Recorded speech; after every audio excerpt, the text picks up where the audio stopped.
അതെങ്ങനെയാ? രാവും പകലും ഇല്ലാതെ ലൈറ്റും ഫാനും ഇട്ടിരിക്കയല്ലേ? ചന്ദ്രികേ, പ്രകാശ, മനോജേ, പിന്നെങ്ങനെ കറണ്ട് ബില്ല് കൂടാതിരിക്കും? ആരും ഇല്ലേ? ആ, എല്ലാരും ഉണ്ടായിരുന്നോ? ദേ, ഈ മാസത്തെ കറണ്ട് ബില്ല 5013 രൂപ. രാവിലെ ഇട്ടാ പിന്നെ ലൈറ്റും ഫാനും അണയ്ക്കാൻ ആരുടെയും കൈ പൊങ്ങില്ലല്ലോ.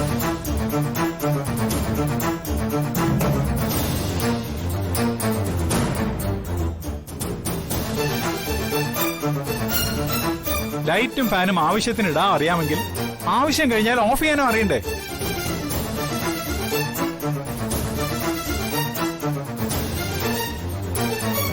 കഴിഞ്ഞ കുറേ ദിവസമായി ഓരോ മുറിയിലും കയറി ലൈറ്റും ഫാനും ഓഫ് ചെയ്യുന്ന എന്റെ ജോലിയാ.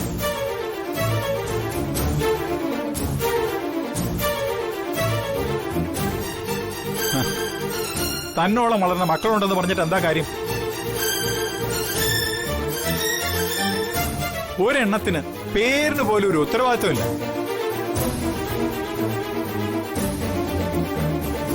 ആ, ബില്ലടയ്ക്കാൻ ഒരാളുണ്ടല്ലോ ഇവിടെ.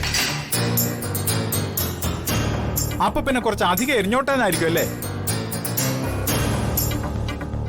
രണ്ടറ്റം കൂട്ടിമുട്ടിക്കാൻ ഞാൻ പെടുന്ന പാട് ഇവിടെ ആർക്കും അറിയണ്ടല്ലോ.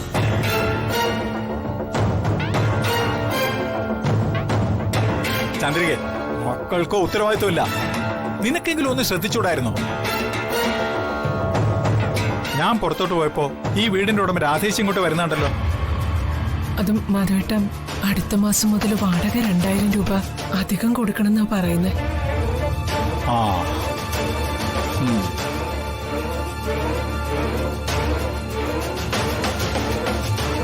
അയ്യോ, ഇനിയിപ്പൊ അതിന്റെ കുറവും കൂടി ഉണ്ടായിരുന്നുള്ളൂ. അടുത്ത മാസം മുതൽ വാടക 2000 രൂപ വെച്ച് കൂട്ടിക്കൊടുക്കാൻ പറ്റിയില്ലെങ്കിൽ വീട് ഒഴിഞ്ഞു കൊടുക്കണമെന്ന് രാധേച്ചി പറയുന്നത്.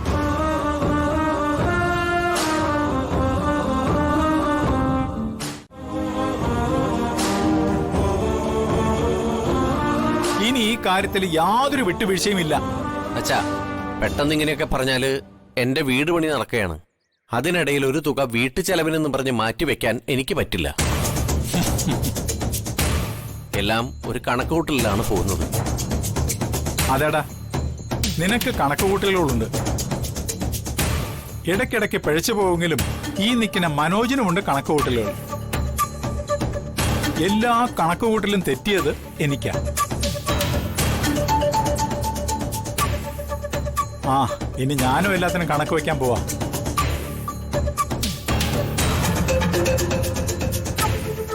വയസ്സുകാലത്ത് ഈ നിൽക്കുന്ന ചന്ദ്രയെ നിങ്ങൾ നോക്കുന്ന എനിക്ക് ഒരു പ്രതീക്ഷയില്ല.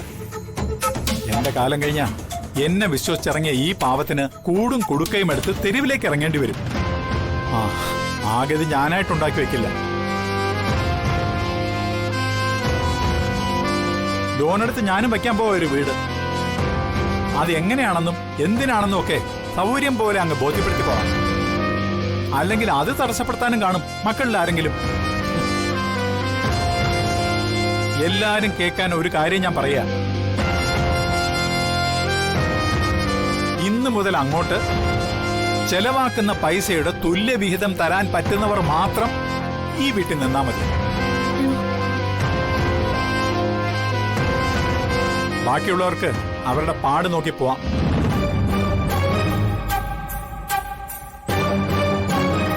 മക്കളെ പറക്കമുറ്റുന്നവരെ കരുതാനുള്ള ഉത്തരവാദിത്തമേ ഉള്ളൂ അച്ഛന്. മകനെയും മകന്റെ ഭാര്യയും മക്കളെയും കൂടെ ജീവിതകാലം മുഴുവൻ സംരക്ഷിക്കേണ്ട കാര്യമൊന്നും എനിക്കില്ല.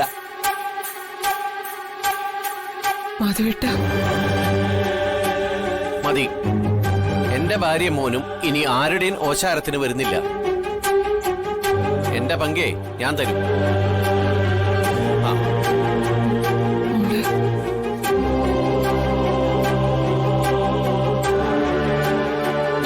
ഇത് 3000 രൂപയുണ്ട്. കഴിഞ്ഞ മാസ വിഹിതം എത്രയാന്ന് വെച്ചാൽ എടുത്തിട്ട് കണക്ക് പറഞ്ഞാൽ മതി. അങ്ങോട്ടാണെങ്കിൽ അങ്ങോട്ട്, ഇങ്ങോട്ടാണെങ്കിൽ ഇങ്ങോട്ട്. തീർന്നില്ല. എല്ലാവരും കേൾക്കാൻ എനിക്കൊരു കാര്യം കൂടി പറയാനുണ്ട്. ചെലവകാശിന്റെ പണം ചോദിച്ച് എല്ലാവരുടെ മുമ്പിൽ വെച്ച് അപമാനിച്ചതില് എനിക്ക് നന്നായിട്ട് വേദനിച്ചിട്ടുണ്ട്. അതുകൊണ്ട് ഇനി മുതൽ ഞാനും എന്റെ ഭാര്യയും മകനും താമസിക്കുന്ന വാടകയും കറണ്ട് ചാർജും വാട്ടർ ചാർജും അല്ലാതെ മറ്റൊന്നും ഞാൻ തരില്ല. ആ.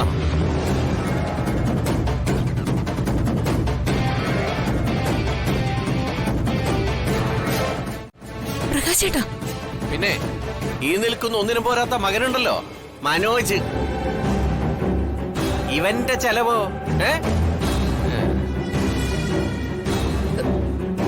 എന്റെ ചെലവിന്റെ വിഹിതം ഞാനും കൊടുത്തിരിക്കും. ആ, എന്നാൽ എന്റെ അമ്മയുടെയും ചന്ദ്രികയുടെയും വിനുവിന്റെയും ദിയമോളുടെയും ചെലവ് ഞാൻ നോക്കിക്കോളാം.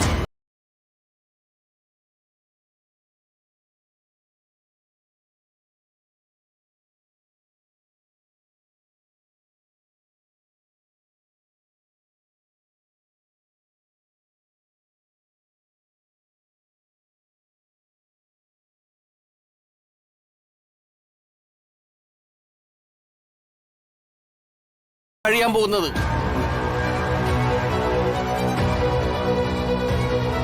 ഇനി നിനക്ക് മോനുള്ള ആഹാരം പ്രത്യേകം പാകം ചെയ്താൽ മതി. അതിനു വേണ്ടുന്നൊക്കെ ഞാൻ വാങ്ങി ഇവിടെ എത്തിച്ചിരിക്കും.